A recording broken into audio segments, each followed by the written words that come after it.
যাই হোক, কীর্তনের শুরুতে আমরা একটা সংস্কৃত শ্লোক আস্বাদন করলাম। তার আগে একটু বলে রাখি, দেখুন কীর্তন এমন একটা সেবা যা করলে তুষ্টি এবং পুষ্টি দুটোই হয়। কিছু খাবার থাকে দেখবেন যেটা খেলে তুষ্টি হয় কিন্তু পুষ্টি হয় না। যেমন ধরুন ফুচকা খেয়েছেন তো মায়েরা, ফুচকা খেলে দেখবেন মুখে ভালো লাগে খেতে, কিন্তু শরীরের কোনো কাজে লাগে কি? তাহলে ফুচকা খেলে তুষ্টি হয় কিন্তু পুষ্টি হয় না। আবার কিছু খাবার আছে জগতে যেটা খেলে পুষ্টি হয় কিন্তু তুষ্টি হয় না। খুব ক্যান ক্যান করছে গো, সাউন্ডটা খুব ক্যান ক্যান করছে, একটু মানে ওয়েট দাও, একটু হ্যাঁ একটু ওজন চাইছে আর কি, একটু আরেকটু বেসটা বাড়াও তাহলে হয়ে যাবে। হ্যাঁ জয় নিতাই, হরে কৃষ্ণ। হ্যাঁ এই তো বাহ। তাহলে শুকনো চিড়ে খেলে আবার দেখবেন পেট ভরে কিন্তু মুখে খেতে ভালো লাগে না। তাহলে চিড়ে আবার এমন একটা খাবার যেটা খেলে পুষ্টি হয় কিন্তু তুষ্টি হয় না। কিন্তু খাদ্য এমন হওয়া উচিত যে খাদ্যের গুণটা কেমন হবে না, তুষ্টি পুষ্টি ক্ষুধা পায়, মানে মুখে খেতে ভালো লাগবে, পুষ্টি হবে মানে শরীরের কাজে লাগবে, ক্ষুধা নিবৃত্তি হবে, ক্ষুধা হবে মানে ক্ষুধাও নিবৃত্তি হবে। ওই যে শুকনো চিড়ে ওটা যেমন খেতে মুখে ভালো লাগে না, ওই চিড়ে যদি আপনি আবার চিনি দিয়ে কলা দিয়ে দুধ দিয়ে মাখিয়ে খান তাহলে দেখবেন খেতেও ভালো লাগছে, শরীরের কাজে লাগছে, ক্ষুধাও নিবৃত্তি হচ্ছে। তেমনি কাজ জগতে এমন কিছু করে যেতে হবে যেটা করলে নিজের উপকার হয় এবং অপরের উপকারে লাগা যায়। আমাদের মাস্টারমশাই আমাদেরকে ছেলেবেলায় শিক্ষা দিতে যেভাবে এমন কাজ করো যে কাজ করলে নিজের উপকার হয় এবং অপরের উপকারে লাগা যায়। ধরুন কোনো ব্যক্তি বাজারে দুধ বিক্রি করছে, তা সে তার দুধ বেচা পয়সা দিয়ে নিজের সংসার সেবায় লাগাচ্ছে, মানে নিজের কাজ হচ্ছে। আবার বাজার থেকে তার কাছ থেকে যারা দুধ কিনে খাচ্ছে তাদের শরীরের কাজে লাগছে। তাহলে একদিকে নিজের উপকার হচ্ছে, অপরদিকে অপরের উপকারে লাগছে। কিন্তু লক্ষ্য করুন, কোন ওই ব্যক্তি যদি বাজারে দুধ বিক্রি না করে ধরুন যদি মদ বিক্রি করে, জয়নিতা, তাহলে সে মদ বিক্রি করে দোতলা তিনতলা বাড়ি করছে, কিন্তু তার কাছ থেকে যারা মদ কিনে খাচ্ছে তারা গোল্লায় যাচ্ছে। তাহলে কাজ এমন করতে হবে যেটা করলে নিজের উপকার হয় এবং অপরের উপকারে লাগা যায়। ওই যে ব্যক্তি বাজারে দুধ বিক্রি করছে সে তার দুধ বেচা পয়সা দিয়ে যেমন সংসারের কাজে লাগাচ্ছে, তেমনি বাজার থেকে তার কাছ থেকে যারা দুধ কিনে খাচ্ছে তাদের শরীরের কাজে লাগছে। আবার কোনোদিন যদি বাজারে তার দুধটা বিক্রি নাও হয় সে কিন্তু ফেলে দেবে না, সে দরকার হলে নিজে ডকডক করে খেয়ে নেবে, তাতে তার অপকার হবে না বরং উপকার হবে। কিন্তু যে ব্যক্তি বাজারে মদ বিক্রি করছে তার মদটা যদি কোনোদিন বাজারে বিক্রি না হয় সে খেতে পারবে কি? আর যদি সে খায় তাহলে তার উপকার তো হবেই না বরং অপকার হবে। তেমনি কীর্তন এমন একটা সেবা যা করলে নিজের উপকার হয় এবং অপরের উপকারে লাগা যায়। আমার দিদি ভাই তিনি সারা বছর ধরে চিন্তা ভাবনা করে এই যে প্রত্যেক বছর এখানে হরিবাসর বসায় কীর্তনের ব্যবস্থা করেন। তিনি শুধু নিজে দুধ খাওয়ার ব্যবস্থা করেন না, তিনি নিজে যেমন দুধ খাওয়ার ব্যবস্থা করেন তেমনি আপনারাও যারা এখানে দূর দূরান্ত থেকে আসেন আপনাদের জন্যও তিনি দুধেরই ব্যবস্থা করেন। এই দেখে কেউ হিংসে করবেন না, বরং ওনাকে আশীর্বাদ করবেন যেন উনি জন্ম জন্মান্তর ধরে ভগবানের নাম গুণকীর্তনে ডুবে থেকে এমনি করে কীর্তনের সেবা করতে পারে। নিতাই গৌর হরি বল। তাহলে কীর্তনের শুরুতেই আমরা সংস্কৃত শ্লোক দিয়ে আমরা কীর্তন শুরু করলাম। দেখুন এই শ্লোকটি হলো মহাপ্রভুর শিক্ষাষ্টকের প্রথম শ্লোক। চৈতন্য মহাপ্রভু তিনি তখনকার দিনে এত বড় পণ্ডিত ছিলেন, নবদ্বীপকে বলা হতো সারা বাংলার শিক্ষার প্রাণ কেন্দ্র, অক্সফোর্ড অফ বেঙ্গল। সেই নবদ্বীপের সবচাইতে বড় পণ্ডিত যিনি তিনি হলেন নিমাই পণ্ডিত তখনকার দিনে। আজকালকার দিনে কলকাতা কলেজ স্ট্রিটে ওই যে কলকাতা বিশ্ববিদ্যালয় সেখানকার উপাচার্যের যেমন শিক্ষা জগতে গুরুত্ব, তখনকার দিনে নবদ্বীপে চৈতন্য মহাপ্রভুর শিক্ষা জগতে এরকম গুরুত্ব ছিল। সেই মহাপ্রভু এত বড় পণ্ডিত হয়েও তিনি আমাদের জন্য কিন্তু কোনো গ্রন্থ লিখে যাননি। 8টি শ্লোক রেখে গিয়েছে যেগুলো সংরক্ষণ করা হয়েছে চৈতন্য চরিতামৃতে। কৃষ্ণদাস কবিরাজ গোস্বামী মহাশয় তিনি সযত্নে সংরক্ষণ করেছেন আমাদের মতো কলিহত জীবের জন্য। তার প্রথম শ্লোকটা আজকে আমরা লীলা প্রারম্ভে আস্বাদন করলাম। কি না, চেত দর্পণম আর্জনম ভব মহাদবাগ্নি নির্বাপনম শ্রেয় কৈরব চন্দ্রিকা বিতরণম বিদ্যাবধু জীবনম আনন্দম বুদ্ধিবর্ধনম प्रतिपदं पूर्णामृतस्वादनं सर्वात्म स्नापनं परम विजयते श्री कृष्ण সংকীর্তনম। অর্থাৎ চেতদর্পণমার্জনম। এই যে দেখুন, কীর্তন কেন শুনবো আমরা, আর কীর্তন কেন করব, আর কীর্তন কেন করাবো। কীর্তন শুনলে, কীর্তন করলে, কীর্তন করালে তার উপকারিতা কি? মহাপ্রভু বলেন কীর্তনের মোট 7টি উপকার আছে। কি কি না, 1 নম্বর হলো চেতদর্পণমার্জন। চেতদর্পণমার্জন মানে, চেত মানে হলো চিত্ত, দর্পণ মানে আয়না, মার্জন মানে ঘষে মেজে পরিষ্কার করা। ভগবানকে দেখতে গেলে যে মাধ্যমটা প্রয়োজন, আমরা যেমন শুধু চোখ দিয়ে আমাদের মুখ দেখতে পাই না, নিজেদের মুখ নিজেদেরকে দেখতে গেলে চোখের পাশাপাশি একটা মাধ্যম প্রয়োজন হয়। কি নাম তার? আয়না বা দর্পণ। তেমনি ভগবানকে দেখতে গেলে যে মাধ্যমটা প্রয়োজন, তার নাম হলো মন রূপী আয়না।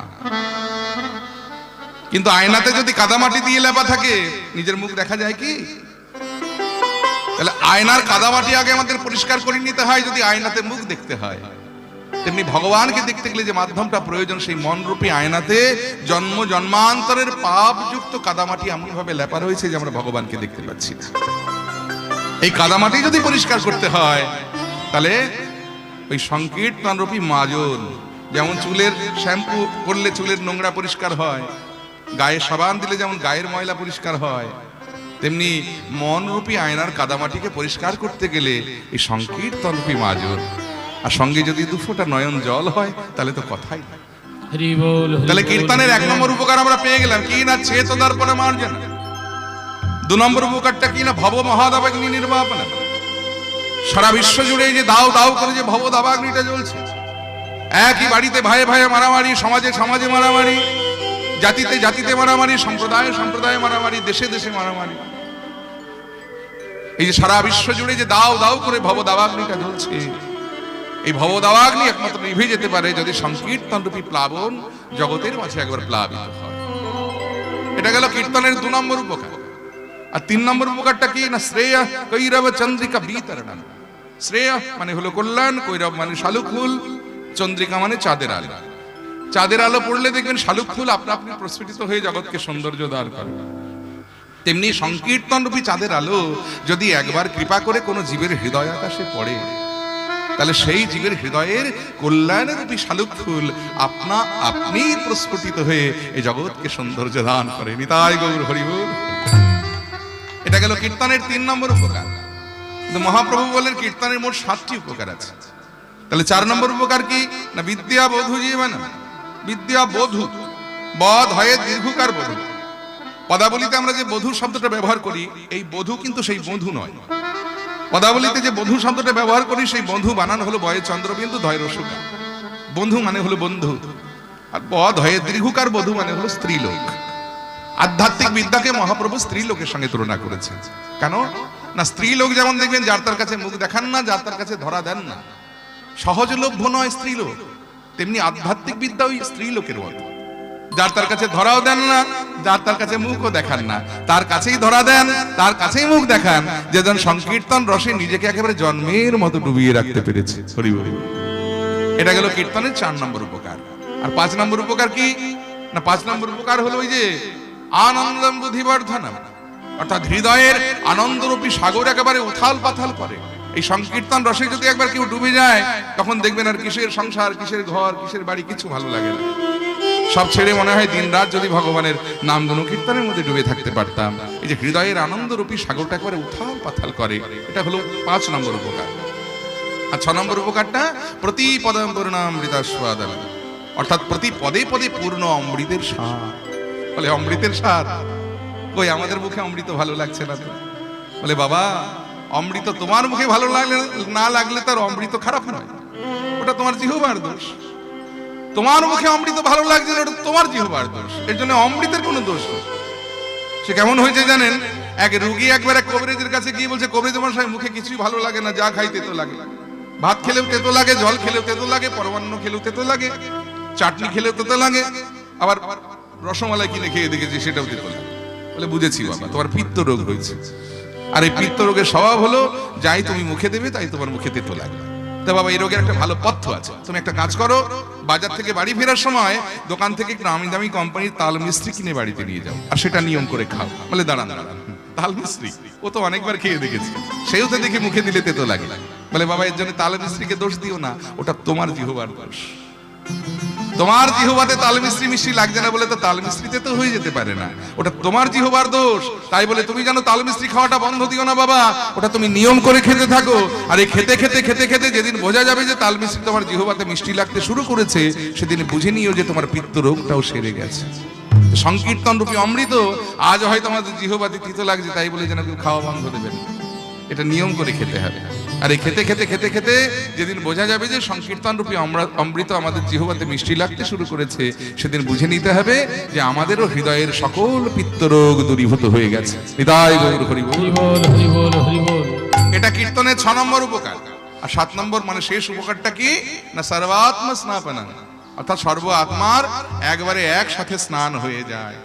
বাবা আপনি যদি ঘরের কোণে বসে বসে একা একা নামের মালা হাতে করে হরি নাম করেন, আপনি একা উপকার পাচ্ছেন। কিন্তু সংকীর্তনের উপকারিতা কি দেখুন, আমি এখানে কীর্তন গাইছি, আমার উপকার হচ্ছে, আপনারা শুনছেন, আপনাদের উপকার হচ্ছে। আবার যারা শুনবে না বলে রাস্তাঘাটে ঘোরাঘুরি করছে বা বাড়িতে বসে রয়েছে, মাইকের আওয়াজটা তাদের কানে যাচ্ছে বলে তাদের উপকার হয়ে যাচ্ছে। তাহলে একসাথে সর্ব আত্মার স্নান হয়ে যায়। তাই সর্বাত্মা স্নাপনং পরম বিজয়তে শ্রীকৃষ্ণ সংকীর্তনম। সেই মহাপ্রভুর শিক্ষাকে শিরোধার্য করে আমরা আস্বাদন করছি আমাদের বর্তমান পরিবেশিত লীলা মহাপ্রভুরই এক প্রিয় ভক্তের কথা, যার নাম হলো হরিদাস। আগে একটু গৌর কথা শুনে নেব। দিদি ভাই শুনতে চেয়েছেন এই পালাটি, এই লীলাটি, তাই আমরা এই হরিদাসের কথা আজকে আস্বাদন করছি। হরে কৃষ্ণ। আগে একটু গৌর কথা শুনছি প্রথমে, তারপরে আমরা হরিদাসের কথা শুনব। বললেন মহাজন লীলার এক পাশে দাঁড়িয়ে বললেন যে কলি ঘোর তিমিরে গরাস হলো জগজন ধর্ম করম রহু দূর। অর্থাৎ ঘোর কলি যখন একেবারে জীবকে গ্রাস করেছে, ঠিক সেই সময়ে অন্ধকার থেকে আলো দেখাতে আমাদের মধ্যে যিনি এলেন, তিনি কে জানেন? ওই অসাধনে চিন্তামণি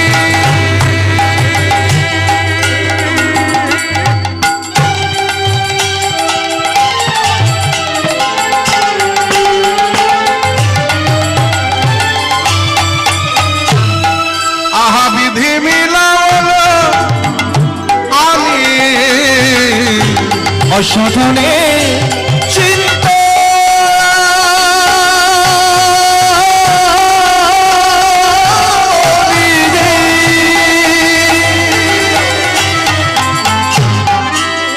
বিধি মিলা অলু আমি আমার গোড়া বড় দয়ারো ঠাকুর, আমার গোড়া বড় দয়ারো ঠাকুর। আমরা এমন দয়াল আর দেখি না, আমরা এমন দয়াল আর দেখি না, আমরা এমন দয়াল আর দেখি না, আমরা এমন দয়াল আর দেখি না।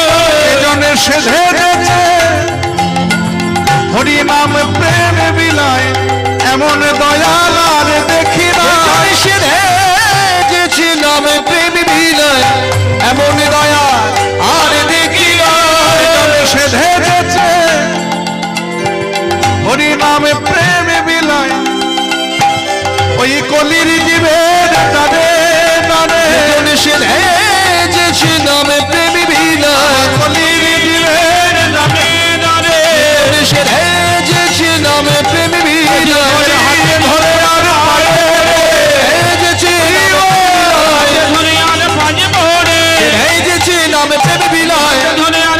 পারে এমন দয়াল আর দেখি নাই। কলিযুগ ধন্য ধনিয়া আইলেন গৌর হরি করুণার। কারণ এমন যুগ হয় না আর হবার নয়। ভগবানের আগে আমরা অনেক পেয়েছি, সত্যযুগে নারায়ণ, ত্রেতাতে রামচন্দ্র, দাপরে কৃষ্ণ। কিন্তু আজকের এই হরিসভায় দাঁড়িয়ে আমার গৌর গুণ কথা বলতে এসে একটা কথা আমরা অহংকার করে বলতে পারি যে আমার গৌর হরির মতো এমন জনদরদি ভগবান আগে কখনো পাই। আমরা তাকে জনহিতৈষিকারী বা জনদরদি ভগবান বলবো, কারণ জীবের কল্যাণের তরে যিনি অবতীর্ণ হয়েছিলেন, যিনি কোনো জাতের বিচার করেননি, অচাণ্ডালে কৃপা করে হরিনাম প্রেম দান করেছিলেন। কিবা ব্রাহ্মণ কিবা চণ্ডাল সকল জাতিকে একত্রিত করে একটি মন্ত্রে যিনি দীক্ষা দিয়েছিলেন।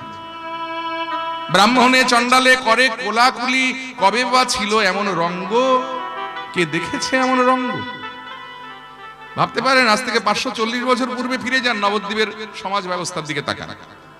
কোন ব্রাহ্মণ কোন শূদ্রের ছায়া মারালে তাকে গঙ্গা স্নান করে প্রায়শ্চিত্ত করে ঘরে উঠতে হতো। মহাপ্রভুর কি কৃপা যে আজকে হরিবাসরে ব্রাহ্মণ শূদ্রের গায়ে গা ঠেকিয়ে কীর্তন শুনতে বসে, শূদ্র ব্রাহ্মণের গায়ে গা ঠেকিয়ে কীর্তন শুনতে বসে, কেউ কখনো কাউকে জিজ্ঞেস করে না তুমি কোন জাত। এটা মহাপ্রভুর অবদান।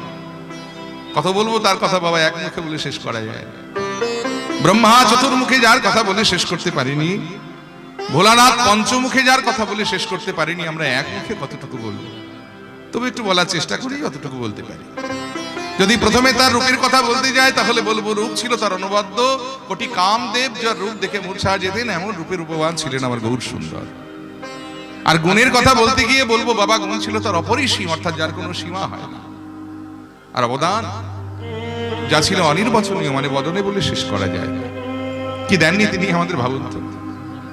আজ থেকে প্রায় 540 বছর পূর্বে আমরা যদি নবদ্বীপের মাটিতে ফিরে যাই, কি ছিল না সেখানে? বড় বড় টোল, বড় বড় পণ্ডিত, সেই পণ্ডিতদের পাণ্ডিত্য, সেই পাণ্ডিত্যের অহংকার সবই ছিল, অর্থ ছিল, মানুষে মানুষে ঠেকাঠেকি ছিল, কিন্তু কথা বলা বলি ছিল।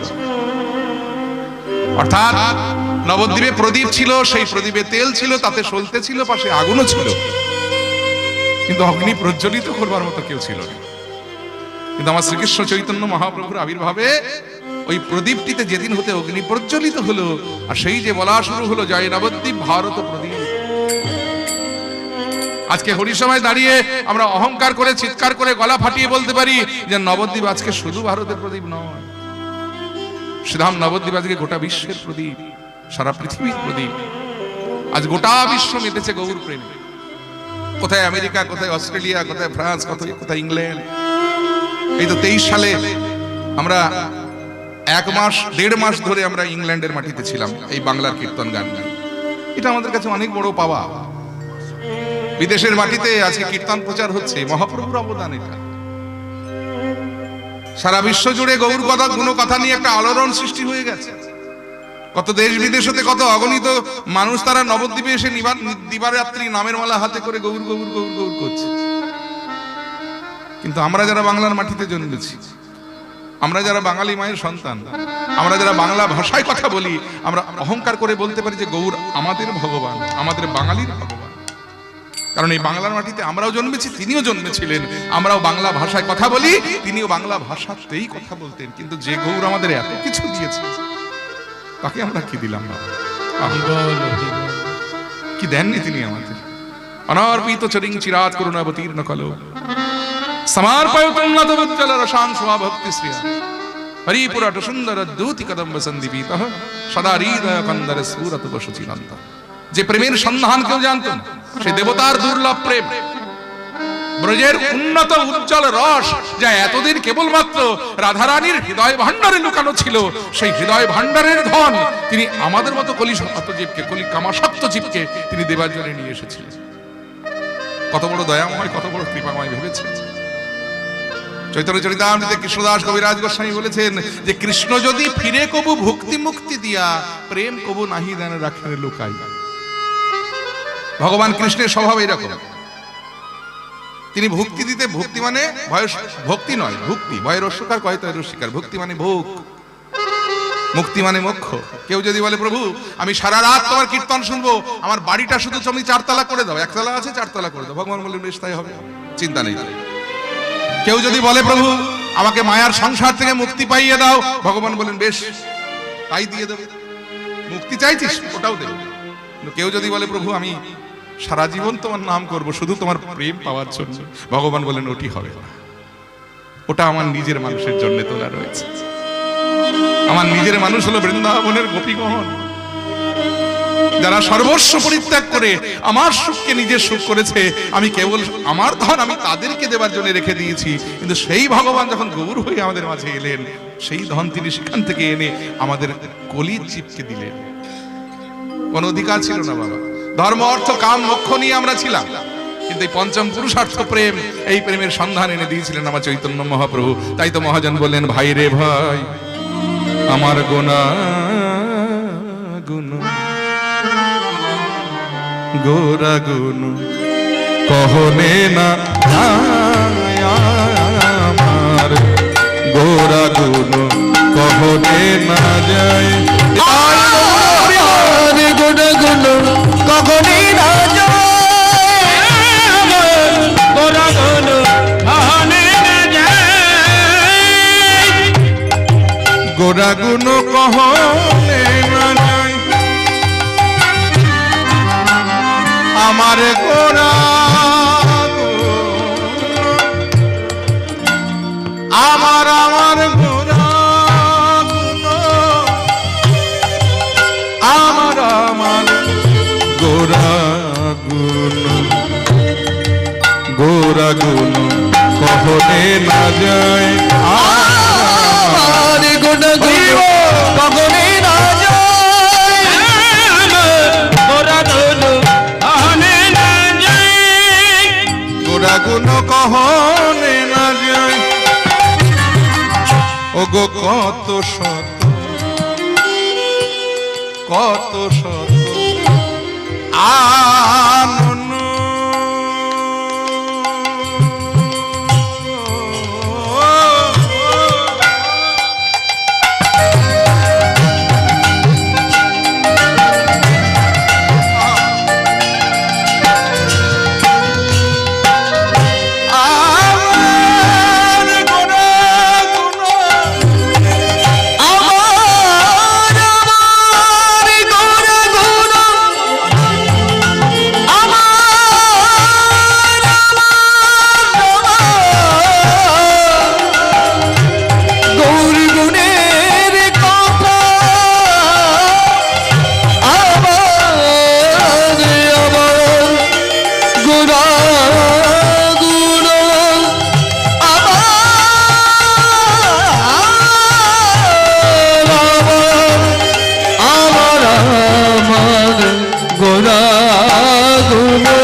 শত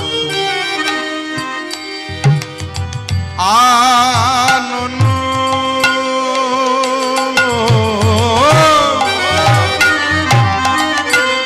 কত চোখ প্রাণন আগা কত শত আনন, আগা কত চতুরানন, তারা বরণিয়া ওরে নাহি পায়, গোরা গুণ কহনে না যায়। আমার গুণগুণ গোরা গুণ কখনই না যায়, আমার গুণগুণ কখনই না যায়। গৌরাঙ্গ গুণের কথা এক বদনে বলে শেষ করা যায় না। কত শত আনন, কত চতুরানন। চতুরাননকে ব্রহ্মা, সেও বলে শেষ করতে পারিনি। পঞ্চাননকে ভোলানাথ, সেও বলে শেষ করতে পারিনি। আমরা তো কোন ছা। তাহলে গৌরাঙ্গ গুণের কথা এক বদনে বলে শেষ করা যায় না। তাই তো মহাজন বলেছেন, ওই যে বেদ বিদ্যা সরদর্শন জান, সে যদি আমার গৌরাঙ্গ নাহি ভজে, সে যদি আমার গৌরাঙ্গ নাহি ভজে। বেদ বিদ্যা সরদর্শন জানক, সে যদি আমার গৌরাঙ্গ নাহি ভজে, সে যদি আমার গৌরাঙ্গ নাহি ভজে। আহা বৃথা তারে অধ্যয়ন, তারে লোচন বিহীন জন, দর্পণে অন্ধের কিবা কাজে। আহা দর্পণে অন্ধের কিবা কাজে। বাবা, যে চোখে দেখে না তাকে যদি আয়না দিয়ে বলা হয় তোমার মুখটা দেখো, আয়না তার কোনো কাজে লাগবে? তেমনি আমি বেদ পড়েছি, বিদ্যা অর্জন করেছি, পাণ্ডিত্য অর্জন করেছি, কিন্তু গৌর ভজন করি না। ওই অন্ধকে আয়না দিলে যা হয়, বেদ বিদ্যা পাণ্ডিত্য তোমার সম্মুখে অন্ধের সম্মুখে আয়নার নেয়। তাহলে তার অবস্থাটা কেমন? তার এই আসা যাওয়া বিফল হলো, তবে আসা যাওয়া বিফল হলো এই জগতে। তার এই আসা যাওয়া বিফল হলো এই জগতে।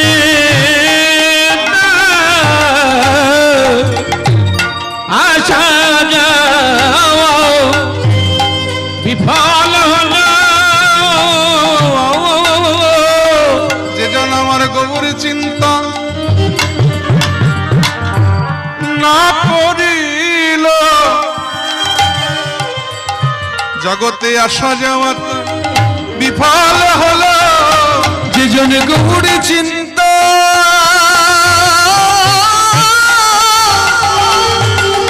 না করিল জগতে, তারে আসা যাওয়া বিফল হলো। যেজন আমার গৌর চিন্তা না করিল, এই জগতে আসা যাওয়া তার বিফল হলো। যেজন গৌর চিন্তা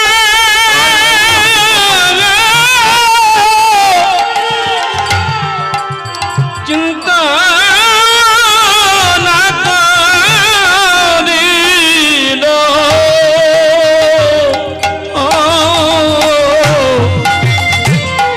জগতে আসা যাওয়া তার বিফল হলো। যেজন আমার গৌর চিন্তা না করিল, হা গৌর বলে নাকা দিল, যে জন গৌর চিন্তা না করিল, হা গৌর বলে নাকা দিল, যেজন গৌর চিন্তা না করিল, এই গৌর প্রেমে না ডুবিল, যে জন গৌর চিন্তা না করিল, গৌর প্রেমে না ডুবিল, যে জন গৌর চিন্তা না করিল, হা গৌর প্রেমে না ডুবিল, যে জন গৌর চিন্তা না করিল, না ডুবিল, গৌর চিন্তা না করিল, গৌর প্রেমে না যে ডুবিল, জন গৌর চিন্তা না করিল, গৌর প্রেমে না ডুবিল, আরে আসা যাওয়া বিফল হলো। বেদ বিদ্যা গুহু নাহি জান, প্রভু নাহি জানত সে যদি আমার গৌরাঙ্গ করে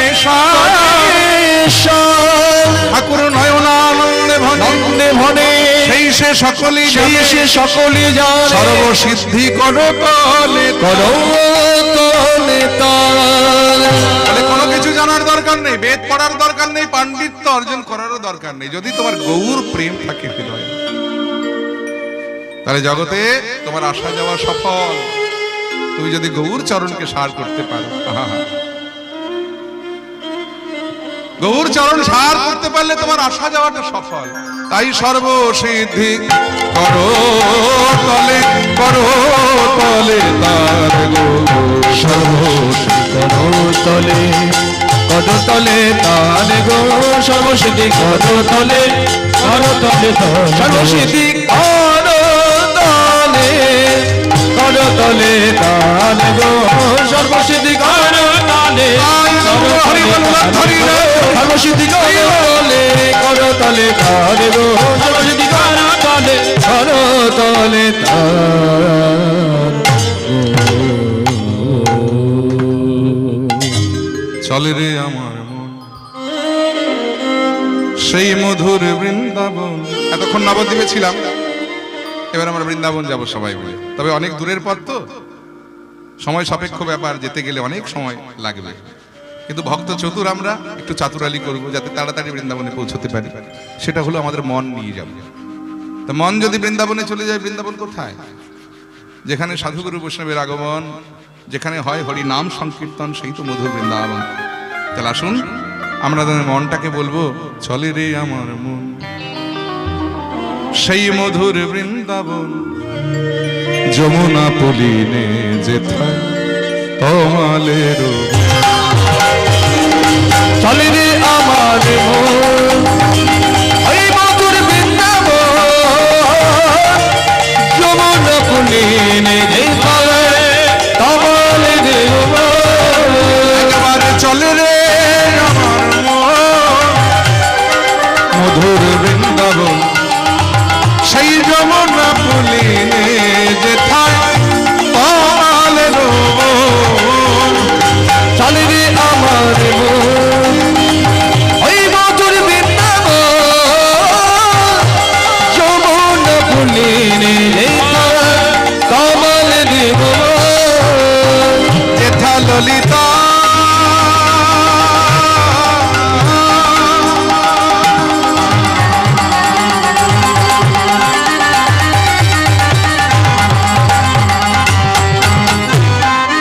আছে ললিতা বিশাখায় আর যত গোপীগণ ওই রাধা কুণ্ড শ্যামে কুণ্ড গিরি গোবর্ধন আছে রাধা কুণ্ড শ্যামে কুণ্ড গিরি গোবর্ধন আর কেশি ঘাট বংশীব আছে নিকুঞ্জ গান সেই যমুনা পুলিনে ছয় তোমালের চলে রে আমার মন ওই মধুর বৃন্দাবন যমুনা পুলিনে যেথা তবলে দেব যথা শ্রীদাম সুদাম দাম বসুদাম আছে যত সখাগণ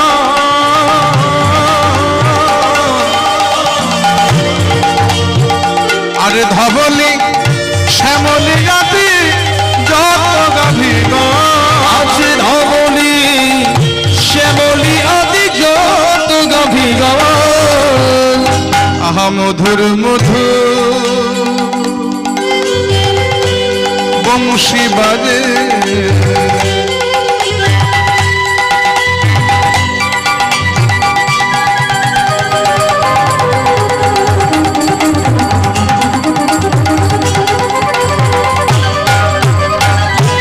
সেই তো বৃন্দাবন যেথায় রাখাল রাজা গোপাল আমার খেলে অনুক্ষণ একারা খালে রাজা গোপাল আমার খেলে অনুক্ষণ আছে মা যশোদা আর পিতানন্দ ব্রজবাসীগণ সেই যমুনা পুলিনে যেথায় তোমালের চলে রে আমার মন ওই মধুর বৃন্দাবন যমুনা পুলিনে যেথা তবলে দেব চলে রে মন বৃন্দাবন চলে রে মন বৃন্দাবন চলে রে মন বৃন্দাবন চলে মন বৃন্দাবন চলে রে মন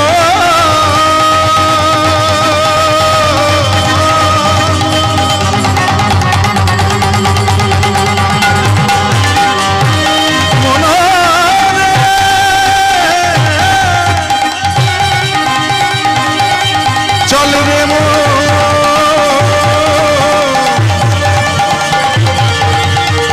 চলো যাই শ্রীধাম বৃন্দাবন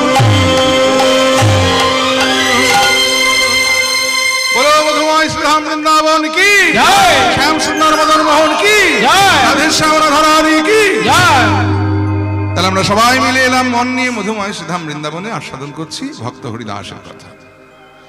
একটু গোড়া থেকে শুরু করি। ভগবান কৃষ্ণচন্দ্র তার বৃন্দাবনের যে লীলা গ্রন্থে বলা হলো, শাস্ত্রে বলা হলো যে শ্রীকৃষ্ণের যতেক খেলা সর্বোত্তম নরলীলা। নর গোপ হয় যাহার স্বরূপ, গোপবেশ বেনুকর নব কৈশোর নটবর, নরলীলা হয় যাহার অনুরূপ। ভগবান সখাদের নিয়ে বৃন্দাবনে খেলেন।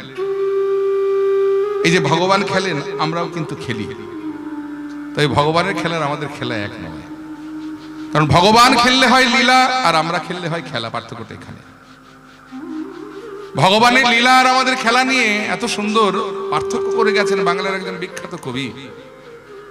তবে তিনি মুসলমান কুলে জন্মেছিলেন, যার নাম ছিল কাজী নজরুল ইসলাম। কি সুন্দর কয়েকটা সহজ সরল বাংলা শব্দ দিয়ে তিনি বুঝিয়ে দিলেন যে ভগবান খেললে হয় লীলা আর আমরা খেললে খেলা। তিনি বলেন, প্রভু তুমিও খেলছো, আমরাও খেলছি, তবে তোমার খেলা আমাদের খেলা এক নয়। খেলিছ এ বিশ্ব লয়ে বিরাট শিশু আনমনে খেলিছ, প্রলয় সৃষ্টি তব পুতুল খেলা, নিরজনে প্রভু নিরজনে খেলিছ এ বিশ্ব লয়ে বিরাট শিশু আনমনে খেলিছ। ভগবান তুমিও খেলছো, আমরাও খেলছি, তবে তোমার খেলা আমাদের খেলা এক নয়। আমরা ছেলেবেলায় পুতুল খেলি না, দেখবেন মাটি দিয়ে পুতুল গড়ি, ইচ্ছে মতো সাজাই, যেমন খুশি খেলি, খেলা শেষ হয়ে গেলে ভেঙে জলে ভাসিয়ে দিই। ভগবানও পুতুল খেলছেন, তবে আমরা মাটির পুতুল নিয়ে খেলি, আর তিনি আমাদের মতো রক্ত মাংসের পুতুলগুলো নিয়ে খেলছেন। ইচ্ছে হলে গড়ছেন, যেমন খুশি খেলছেন, যেমন খুশি সাজাচ্ছেন, খেলা শেষ হয়ে গেলে ভেঙে জলে ভাসিয়ে দিচ্ছে। তাই আমরা হলাম শিশু, আর তিনি হলেন বিরাট শিশু, কারণ আমরা খেলি সংসার খেলার মাঠে, আর তিনি খেলেন শূন্যে মহা আকাশে। তুমি মগ্ন লীলা বিলাসে, শূন্য মহান আকাশে তুমি মগ্ন লীলা বিলাসে।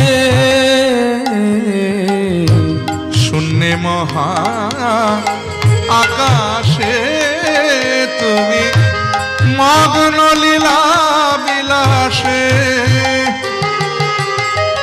হাসিছ খেলিছ তুমি আপন সনে, নিরজনে প্রভু নিরজনে খেলিছ। এ বিশ্ব লয়ে বিরাট শিশু আনমনে খেলিছ। খেলিছ। এ বিশ্ব লয়ে বিরাট শিশু আনমনে খেলিছ। তারকার বিশ্বসী খেলে না তব, হে উদাসী পড়িয়া যাচ্ছে রাঙা পায়ের কাছে। রাশি রাশি লাটিম ঘুরিয়েছেন কখনো? আপনারা ঘুরিয়েছেন ছেলেবেলায়? লাটিম ঘুরিয়েছেন, ঘুড়ি উড়িয়েছেন? আমরা খেলেছি এগুলো। এখনকার ছেলেমেয়েরা খেলে না এসব, ওরা এখন ল্যাপটপ মোবাইল নিয়ে ব্যস্ত। কাঠের লাটিম দেখবেন সুতো দিয়ে প্যাঁচ দিয়ে ঘুরিয়ে ছেড়ে দিলে মাটিতে বনবন করে ঘুরতে ঘুরতে একসময় কাঁধ হয়ে পড়ে যায়। ঘুড়ি ওড়াতে গিয়ে পাশের বন্ধুর ঘুড়ির সুতোতে যদি মাঞ্জা বেশি দেওয়া থাকে, আমার ঘুড়ির সুতোর সঙ্গে লাগলে ঘুড়ির সুতো কেটে যায়। ভগবান এমন লাটিম ঘুরিয়েছেন, ভগবান এমন ঘুড়ি উড়িয়েছেন, ভগবান এমন লাটিম ঘোরান যে লাটিম একবার ঘুরিয়েছেন জন্ম জন্মান্তর ধরে ঘুরছে, তারা কখনো পড়ে না। ভগবান এমন ঘুড়ি ওড়ান যে ঘুড়ি একবার উড়িয়েছেন জন্ম জন্মান্তর ধরে উঠছে। তারা কারা? ওই যে তারা তারকার বিশ্বসী খেলে না তো, হে উদাসী পড়িয়া যাচ্ছে রাঙা পায়ের কাছে। রাশি রাশি নিত্য তুমি হে উদার, সদা সুখে দুঃখে অবিকার। নিত্য তুমি হে উদার, সদা সুখে দুঃখে অবিকার। নিত্য তুমি হে উদার, সদা সুখে দুঃখে অবিকার। ভাঙিছ গড়িছ নীতি ক্ষণে ক্ষণে, নিরজনে প্রভু নিরজনে খেলিছ। এ বিশ্ব লয়ে বিরাট শিশু আনমনে খেলিছ। এ বিশ্ব বিরাট শিশু আনমনে খেলিছ। ওই প্রলয় সৃষ্টি তব পুতুল খেলা, নিরজনে প্রভু নিরজনে খেলিছ। এ বিশ্ব শিশু আনমনে খেলিছ খেলিছ খেলিছ খেলিছ তাহলে ভগবান খেললে হয় লীলা আর আমরা খেললে হয় খেলা, পার্থক্যটা এখানে। আজও খেলছেন ভগবান, শূন্য মহাকাশে বসে এত খেলা খেলেও ভগবানের স্বাদ মেটেনি। তিনি আবার বৃন্দাবনে যমুনার কুল আলো করে সখাদের সঙ্গে আজকে খেলায় মত্ত। এই যে আজকের খেলাটাও যিনি লক্ষ্য করেছেন, এই খেলাটা নিয়ে যিনি এই কথা কটা বলেছেন, পদ কটা বলেছেন, এই পদাবলীটি যিনি রচনা করেছেন, তিনিও কিন্তু হিন্দু নন, মুসলমান কুলে জন্মেছিলেন। মহাপ্রভুর একজন প্রিয় পার্ষদ ছিলেন ইনি, নাম ছিল নাসির মাহমুদ। সেই নাসির মাহমুদের রচিত পদাবলী এটি। ভাব্যযোগ্য নয়নে ভগবানের খেলা দর্শন করে তিনি লিখছেন, খেলত রাম সুন্দর শ্যাম মোহন মূরতি মধুর ধাম। খেলত রাম সুন্দর শ্যাম মোহন মূরতি মধুর ধাম।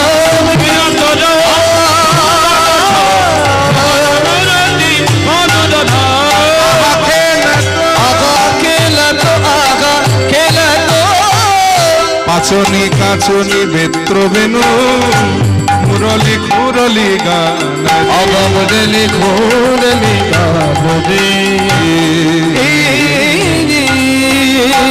প্রিয় শ্রীদাম সুদাম মেলি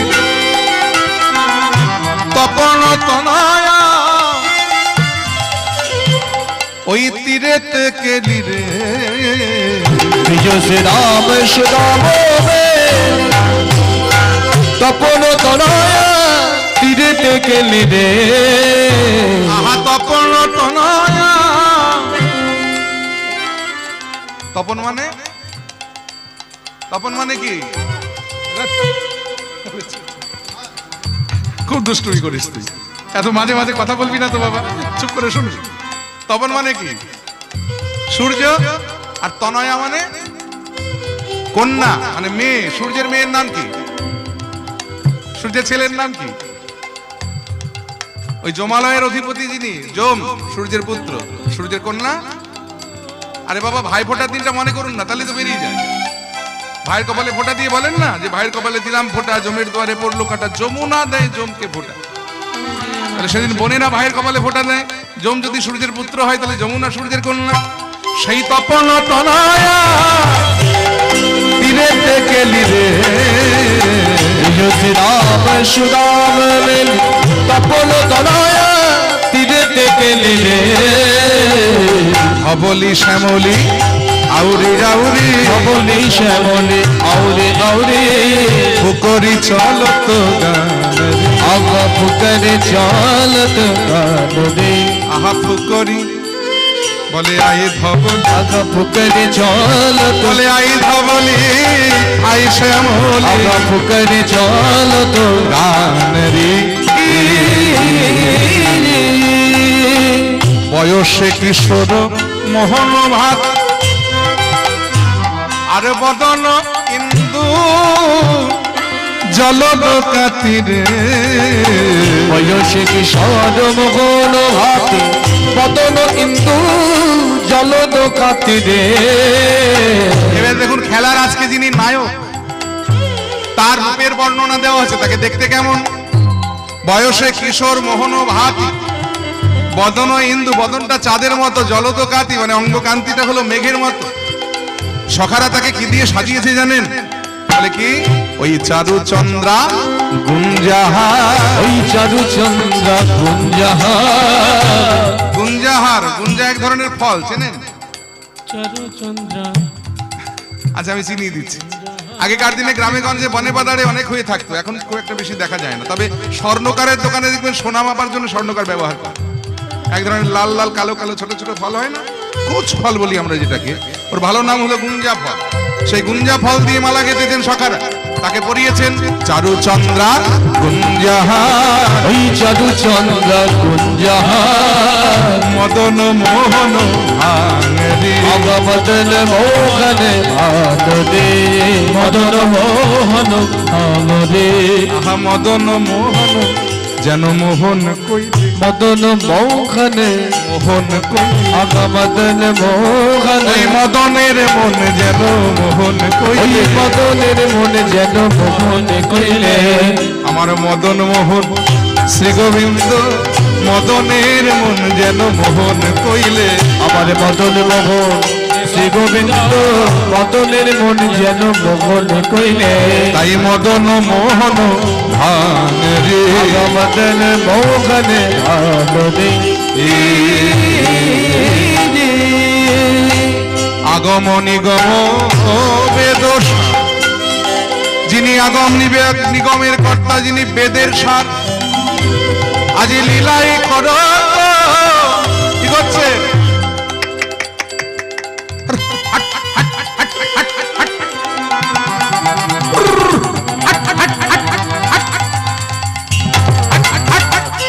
গোঠ বিহার রে আগমনে গম বেদশা নিলয় করত গোট বিঘান রে নাসির মামু করতয়াস নাসির মামদে করত চরণে শরণ দান রে। মগা চরণে শরণ দানবে ওই চরণে শরণ আর কিছু চাই না, আর কিছু চাই না আর কিছু চাই না। আর কিছু চাই না চরণে শরণ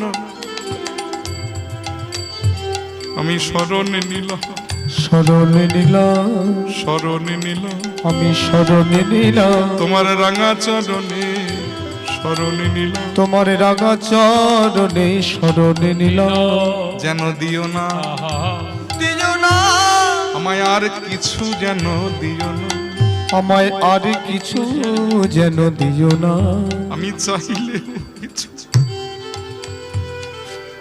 দিও না আমি চাইলেও কিছু দিও না আমি হয়তো চাইলেও কিছু চাইতে পারি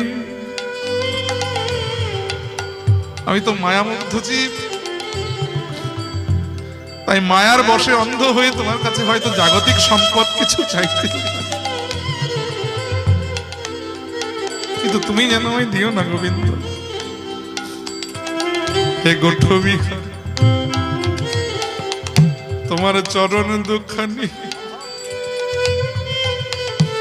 বিনে চাইলেও কিছু দিও না গোঠ বিহারী চরণ দুখানি বিনে চাইলেও যেন দিও না আর একটা কথা তোমায় বলে রাখি গোবিন্দ আর বলা হয় কি না হয় এই বেলা শুনে রাখো সেটা কি জানো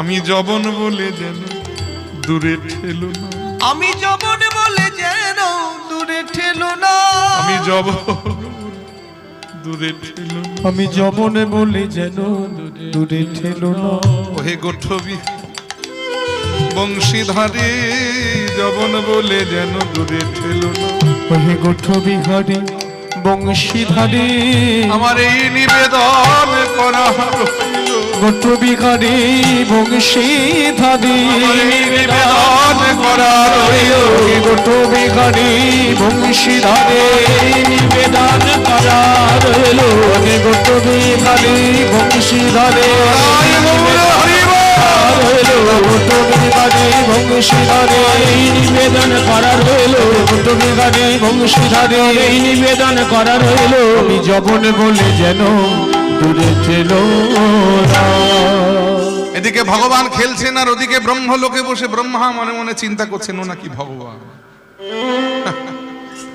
ওই যে বৃন্দাবনের মাঠে মাঠে গরু চড়িয়ে বেড়ায় সখাদের কাঁধে চড়ে সখাদের কাঁধে নেয় গোপ শিশুদের কাঁধে নেয় গোপ শিশুদের কাঁধে চড়ে আবার বনের ফল পেড়ে গোপ শিশুরা খেয়ে তাদের উচ্ছিষ্টকে খাওয়ায় ও নাকি ভগবান ভগবান তো কখনো কারো কাঁধে চড়েন না ভগবান তো কখনো কাউকে কাঁধে নেন না ভগবান তো গরু চড়ান না ভগবান তো কারো এঠো খান না তাহলে তুমি কেমন ভগবান আমি তোমায় পরীক্ষা করবো এই অজ্ঞানতার অন্ধকারে মত্ত হয়ে ব্রহ্মা ভগবানকেই পরীক্ষা করবার জন্য নেমে এলেন বৃন্দাবনে যমুনা পুরী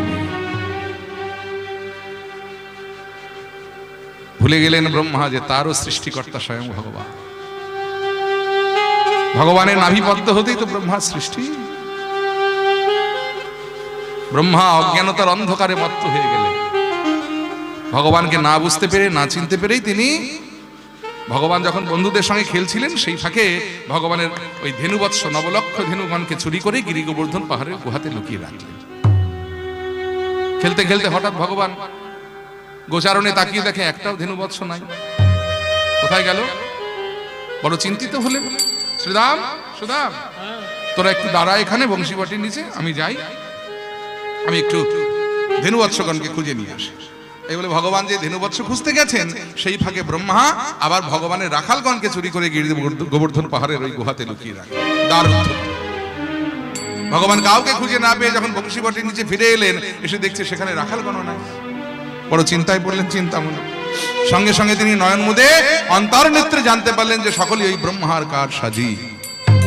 ঈষৎ হাসলেন ভগবান, মনে মনে বললেন ভগবান যে ব্রহ্মা, তুমিও শেষে আমায় পরীক্ষা করলে। বেশ, পরীক্ষা যখন তুমি আমায় করেছো, আমি তোমাকে উচিত শিক্ষা দেব। এই বলে ভগবান ইচ্ছাময় ঈশ্বর পরম কৃষ্ণ সচ্চিদানন্দ বিগ্রহ অনাদি আদি গোবিন্দ সর্ব কারণ কারণ, যিনি সৃষ্টি স্থিতি প্রলয়ের মালিক, তিনি নিজের ইচ্ছাতে তার নিজ অঙ্গ থেকে সৃষ্টি করলেন সেই রাখালগণের ধেনুবৎসগণকে। তাদের নিয়ে ঘরে ফিরলেন, পরদিন আবার তাদের নিয়ে গোচারণে এলেন। এমনি করে চলতে লাগলো প্রায় 1 বৎসর কাল। এই 1 বৎসর কাল পূর্ণ হবার কিছুদিন পূর্বে ব্রহ্মা আবার একদিন বৃন্দাবনে যমুনা পুলিনে তাকিয়ে দেখে যে রাখালগণ ধেনুবৎসগণ সবাই রয়েছে। অবাক হলেন ব্রহ্মা, কি ব্যাপার? আমি তো এদের সবাইকে চুরি করেছি, তাহলে এরা কোত্থেকে এলো? তবে কি ওখান থেকে পালিয়ে এলো? এই বলে ব্রহ্মা ছুটে গিয়ে ওই গিরি গোবর্ধন পাহাড়ের গুহাল উন্মুক্ত করে, দ্বার উন্মুক্ত করে দেখছে সেখানেও রয়েছে। আবার যমুনা পুলিনে তাকিয়ে দেখে সেখানেও রয়েছে। তাহলে এরা কারা আর ওরা কারা? এই বড় চিন্তায় পড়লেন ব্রহ্মা। সঙ্গে সঙ্গে তিনি ধ্যানে বসলেন, আর ধ্যান যোগে জানতে পারলেন যে ইনি সেই পরম ব্রহ্ম শ্রী শ্রী নারায়ণ। আছাড় খেয়ে বললেন ব্রহ্মা ভগবানের আতুর রাঙা চরণে, অপরাধ ক্ষমা করো ওগো প্রভু নারায়ণ, তোমার নাভি কমলে হয়েছে আমার জনম। তোমার নাভি কমলে হয়েছে আমার জনম। তোমার হতে আমি জন্মেছি মানে তুমি আমার পিতা আর আমি তোমার পুত্র। হে ভগবান, ওই ছেলের অপরাধ বাবা না করে গ্রহ, তুমি মোরে ক্ষমা করো এই নিবেদন। আমি তোমার চরণে অপরাধী, আমি তোমার চরণে অপরাধী, ক্ষমা করো।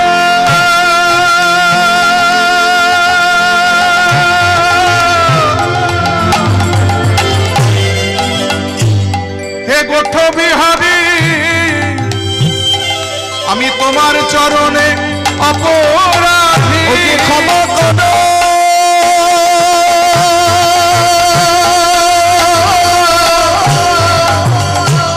গোঠ বিহারী তব চরণে অপরাধী, ক্ষমা করো।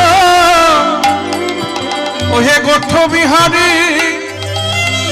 তোমার চরণে আমার এই মিনতি, তুমি ক্ষমা করো গোঠ বিহারী, তোমার চরণে আমার এই মিনতি, ক্ষমা করো গোঠ বিহারী, তোমার চরণে আমার এই মিনতি, গোঠ বিহারী, চরণে আমার এই বিনতি, ক্ষমা করো গোঠ বিহারী, চরণে আমার এই বিনতি, তব চরণে অপরাধী। এবার উত্তর না পাইয়া ব্রহ্মা ভাবিলেন মনে, ক্ষমা নাহি পাইলাম ওই প্রভুর চরণে, আমি ক্ষমা লাগি পাইলা প্রভুর চরণে। তাই প্রায়শ্চিত্ত করিব পাপে ধরাই জনমিয়া, জন্মিব ঘৃণিত কুলে পাষণ্ড হইয়া, জন্মিব ঘৃণিত কুলে পাষণ্ডে ভরিয়া তবে সে থাই নামি রয়া ভিন্ন নাম কভু না করিব নামির অভিন্নরা কভু না করিব আর শত শত অত্যাচার আমি নীরবে সহিব আমি নীরবে সহিব দয়া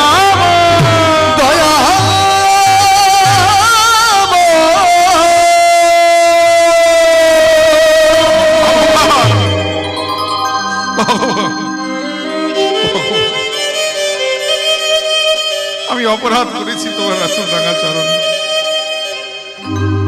তুমি আমায় ক্ষমা করো প্রভু, আমায় ক্ষমা করে দাও। ভগবান বললে, ব্রহ্মা তুমি যদি আমার চরণে অপরাধ করতে আমি তোমায় ক্ষমা করে দিতাম, কিন্তু তুমি করেছো আমার ভক্তির চরণে অপরাধ। এই অপরাধ তো আমি ক্ষমা করতে পারবো না। আর শুধু তাই নয় ব্রহ্মা, আমাকে নররূপে লীলা করতে দেখে মানুষের ন্যায় তুমি মনে করেছ। যারা আমাকে নররূপে লীলা করতে দেখে মানুষের ন্যায় ভাবে, তুমিও তাদের মধ্যে একজন। তাই তোমায় দিলাম অভিশাপ, আগত জন্মে তুমি নরকুলে গিয়ে জন্ম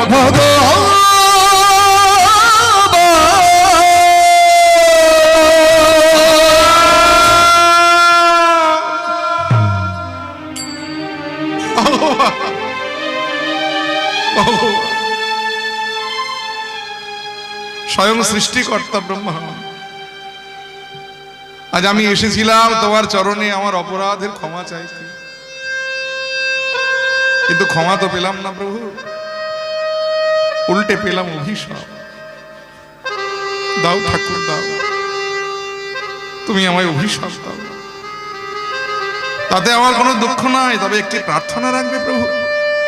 বলে, কি প্রার্থনা? নেই জন্মে আমি যেমন তোমার লীলা মাহাত্ম্য জানতে না পেরে, বুঝতে না পেরে আমি তোমায় অবজ্ঞা করেছি, পরীক্ষা করেছি। কথা দাও ওই নরকুলে গিয়ে যেন আমার সেই ভুলটি না হয় ঠাকুর।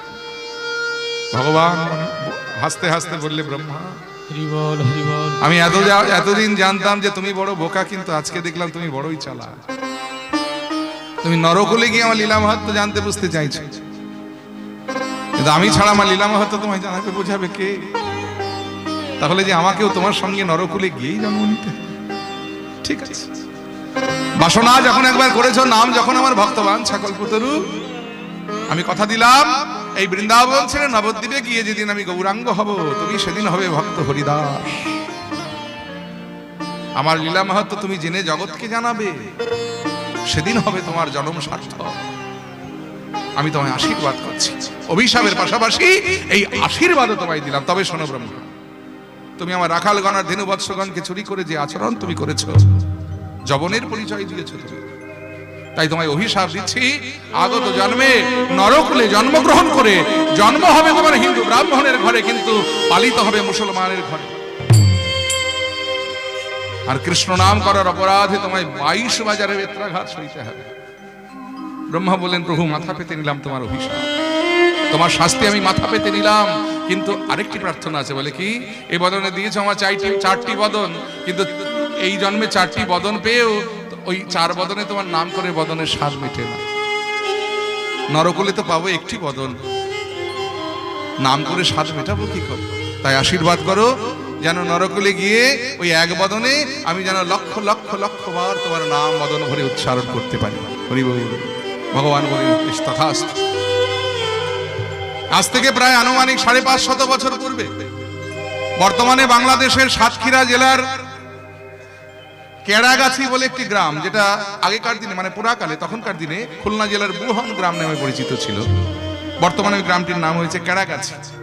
আমার একবার সৌভাগ্য হয়েছিল হরিদাসের জন্মস্থান দর্শন করার, বাংলাদেশে কীর্তন করতে গিয়ে তার ওই মাটিতে তার জন্মস্থানে প্রণাম করার সৌভাগ্য আমার হয়েছিল। জয় নিতাই।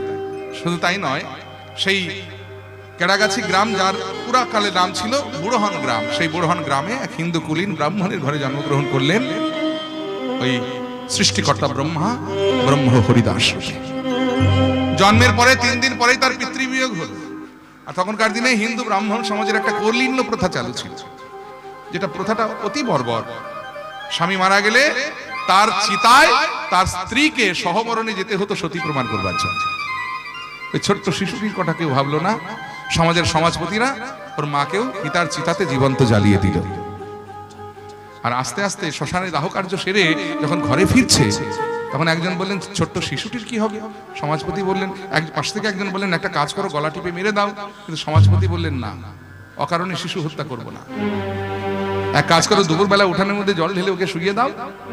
রোদের মধ্যে জল ঢেলে শুইয়ে দিলেও আপনা আপনি মরে যাবে, আমরা কেন হাতে মারতে যাব? তো ওইভাবে যখন হরিদাসকে, ওই ছোট্ট শিশুটিকে শুইয়ে দেওয়া হলো, কিন্তু রাখে হরি মারে কি? স্বয়ং সৃষ্টিকর্তা যিনি, তাকে মারবে এমন ক্ষমতা ওই সমাজপতির কোথায়? পাড়া প্রতিবেশীদের বিধান দিয়ে দিলেন যে ওকে কেউ যদি স্পর্শ করে তাকে জাতিচ্যুত বা কুলচ্যুত বা সমাজচ্যুত হতে হবে। সেই ভয়ে কেউ স্পর্শ করলো না। আর ওই পথে দিয়ে তখন যাচ্ছিল হবিবুল্লাহ দর্জি নামক এক মুসলমান। সে যেই ওই গৃহের সম্মুখে এসে দাঁড়ালো, ওই ছোট্ট শিশুটির কান্না তার কানে বিঁধল। এই হবিবুল্লাহ সারা জীবন চেষ্টা করে তার বেগম আমিনার কোলে একটি সন্তান দিতে পারে নাই। একে তার অতৃপ্ত পিতৃ হৃদয়, তারপরে ছোট্ট শিশুটির কান্না, তার অতৃপ্ত পিতৃ হৃদয়টা কেঁদে উঠলো। গৃহের সম্মুখে দাঁড়িয়ে চিৎকার করে বলে, কেউ আছো গো? শিশুটিকে ধরো। অনেক চিৎকার চেঁচামেচির পরেও কেউ যখন এগিয়ে এলো না, একজন প্রতিবেশী এগিয়ে এসে বলল, মোল্লা সাহেব, ওকে ধরবার কেউ নাই। বলে, কেন? না, সমাজপতিদের বিধান আছে, ওকে ধরলে সমাজচ্যুত হতে হবে। 3 দিন বয়স ওর পিতা বিয়োগ হয়ে পিতৃ বিয়োগ হয়েছে। ওর মাকেও সতী প্রমাণ করবার জন্য স্বামীর চিতাতে জ্বালিয়ে দেওয়া হয়েছে। ও বড় একা, ওর কেউ নাই ত্রিভুবনে, সবাইকে হারিয়েছে। আমরা যদি ওকে স্পর্শ করি, আমাদেরকে সমাজচ্যুত হতে হবে, এটা আদেশ। হবিবুল্লাহ হাসতে হাসতে বলেন, ও, আমি তো তোমাদের সমাজের কেউ নই, তাহলে আমি যদি ধরি তাহলে তোর ক্ষতি নাই। এই বলে হবিবুল্লাহ ছুটে গিয়ে ছোট্ট শিশুটিকে যে বুকে জড়িয়ে ধরেছে, খবরটা রটে গেল সমাজে। সমাজপতিরা এসে বলে, মোল্লা সাহেব, আপনি মুসলমান হয়ে হিন্দু ব্রাহ্মণের ছেলেকে কোলে নিয়েছেন, আমরা ওকে জাতিচ্যুত করলাম। হবিবুল্লাহ বললেন, বেশ, আপনাদের সমাজে যদি ওর কোনো স্থান নাই, তাহলে আমি আমার সমাজে নিয়ে যাই। হবিবুল্লাহ নাচতে নাচতে বাড়িতে ফিরে এলেন। বেগম আমিনাকে ডেকে বললে, আমিনা, এই দেখো আমি তোমার জন্য কি এনেছি। আমিনা ঘর থেকে বাহির হয়ে দেখছে যে হবিবুল্লাহর কোলে একটি সদ্যজাত শিশু। এ কি, কার সন্তান? তো না না, তুমি ভেবো না আমি চুরি করে এনেছি, ও হিন্দু কুলীন ব্রাহ্মণের ছেলে। 3 দিন বয়স, পিতৃবিয়োগ হয়ে গেছে। ওর মাকেও সতী প্রমাণ করবার জন্য ওর পিতার চিতাতে জীবন্ত জ্বালিয়ে দেওয়া হয়েছে। ছেলেটি শুয়ে শুয়ে কাঁদছিল, আমি ওকে কোলে তুলেছি বলে সমাজপতিরা ওকে জাতিচ্যুত করেছে, তাই তো আমি নিয়ে এসেছি। আমি না, আমি তো তোমার কোলে একটি সন্তান দিতে পারি না। পারবে না এই শিশুটিকে নিজ সন্তান বলে বড় করতে? আমি না ছুটে গিয়ে ছোট্ট শিশুটিকে কোলে নিয়ে আদরে আদরে ভরিয়ে তুলেছে, চুম্বনে চুম্বনে বদনটা ভরিয়ে তুলেছে। বলছে, ও আমাদের সন্তান। আগে ওর নাম কি গো? তা তো জানি না, তবে সব হারিয়েছে, এসো আমরা ওর নাম দিলাম হারেশ। নামকরণ হয়ে গেল। ধীরে ধীরে ছোট্ট হারেশ পিতা মাতার স্নেহে বড় হতে লাগলেন। হবিবুল্লাহ আমিনার স্নেহে বড় হতে লাগলেন। 5 বছর বয়স হয়ে গেল। ছেলেবেলা থেকে কৃষ্ণ নামে তার অগাধ প্রেম, অগাধ ভক্তি। কৃষ্ণ নাম শুনলেই নয়নের জলে বদন ভাসিয়ে কাঁদে, আর কৃষ্ণ বলে অমনি ছুটে বেড়ায়।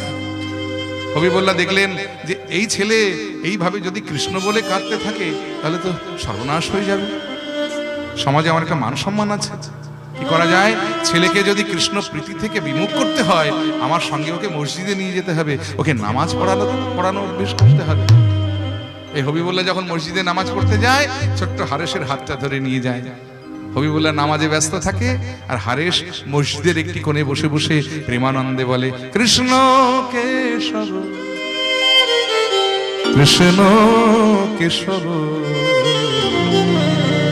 সুধা মাখা এই নাম, হরি নাম মধু মাখা এই নাম। কৃষ্ণ কেশব কৃষ্ণ কেশব সুধা মাখা এই নাম,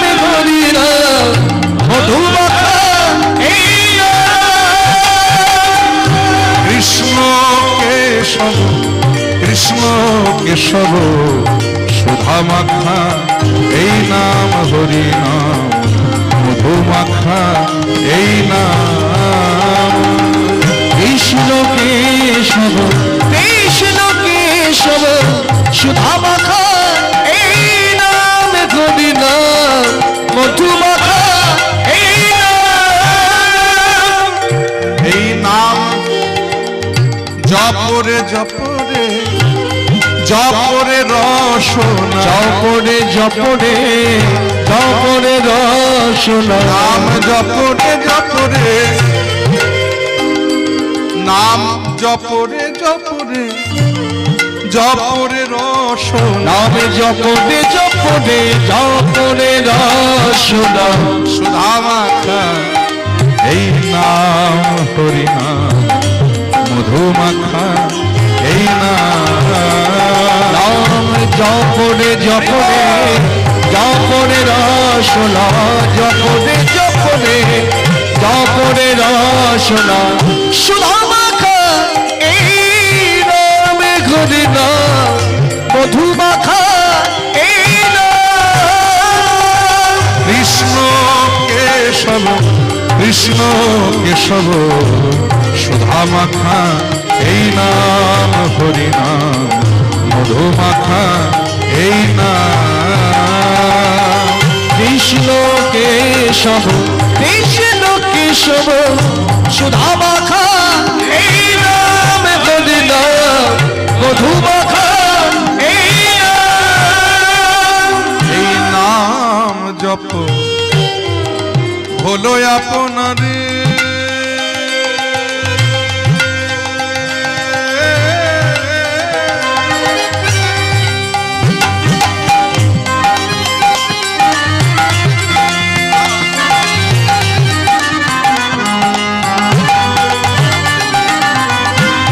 ভুলে যা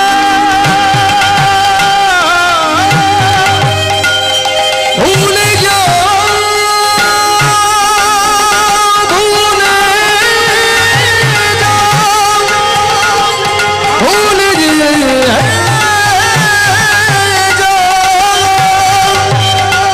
কে তুমি কে আমি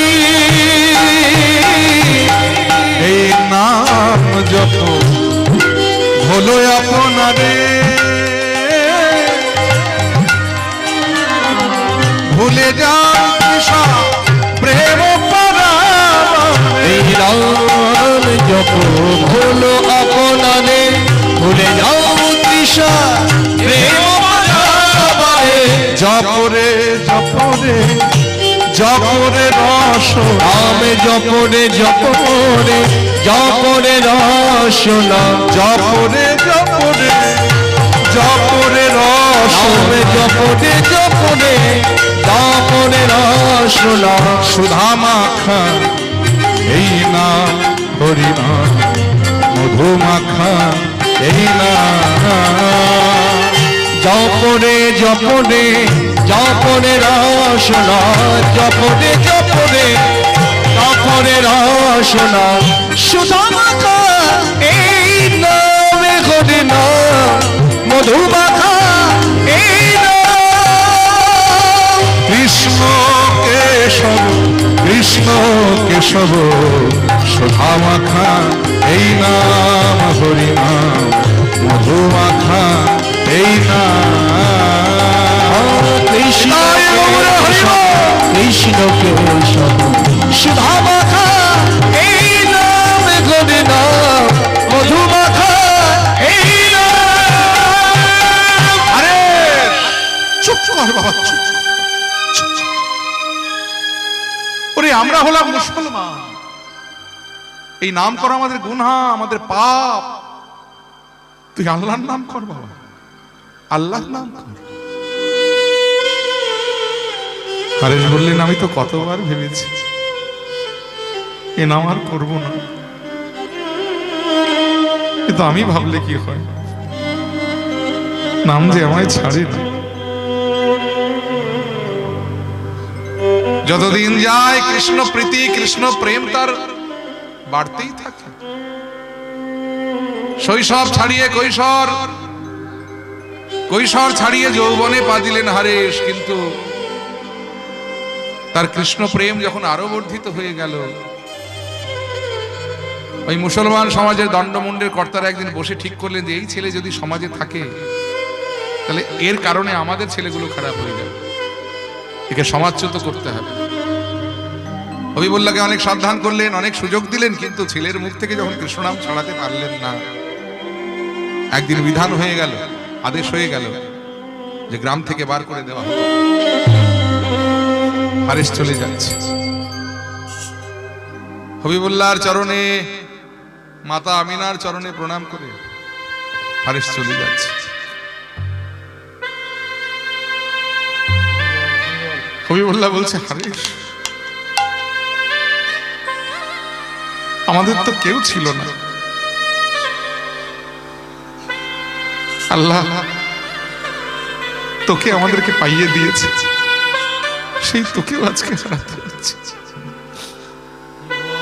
এখনো সময় আছে বাবা, একবার আমার কথাটি শোন, ওই নাম ছাড়। আমি না কাঁদতে কাঁদতে বলেন, হারেশ, এই দুঃখিনী মায়ের কথাটা একবার ভাববি না? ওই নাম ছাড় বাবা, এখনো সময় আছে। আমরা সমাজপতিদের হাতে পায়ে ধরে তোর জন্য ক্ষমা প্রার্থী হব। হারেশ বললেন, তার হয় না মা, আমার যে সময় হয়েছে যাবার, যেতে যে আমায় হবেই, বিদায় দাও, বিদায় দাও মা। তবে যাবার বেলা একটি কথা শুধুই বলে যা, জনম জন এই হরিনাম আমি যেন গাই। যাবার বেলা একটি কথা শুধু বলে যায়, জনম জনম এই হরিনাম আমি যেন গাই। মাগো যাবার বেলা